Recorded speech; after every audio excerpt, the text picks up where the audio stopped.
'Di ba sabi sa quote, love is sacrifice. Sakripisyo ang totoong pagmamahal. Pero palagay ko'y magkaiba na yata yun kung mag-isa ka na lang. Umiiyak ka ng tahimik, saksi ang langit sa dinadala mong sakit. Sakit na dala sa'yo ng taong mahal na mahal mo. Taong akala mo magbibigay ng kasiyahan sa'yo. Taong akala mo kontento sa'yo. Naiisip mo tuloy, mali na siguro itong pagmamahal na nararamdaman mo. Kasi nawawala na yung sarili mo.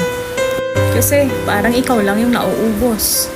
Deserve ko naman yata ang balanseng pagmamahal. Saksi yung mga unan sa gabi kung paano ako umiyak sa sama ng loob na hindi ko masabi. Andun ka sa puntong tinitiis mo kahit hindi mo naman dapat talaga tinitiis at dapat itong pinag-uusapan. Andun ka sa ginagawa mo yung best mo pero hindi pa rin nakikita yung effort mo. Sakit na lang yata yung nagdidikta ng kilos ko. Pinagdadasal mo na lang na sana itong kahinaan mo, ito rin yung magpapatatag sa'yo. Totoo pala na kapag pinilit mo ang bagay o pagmamahal na hindi para sa'yo, sobrang sakit ang dala nito.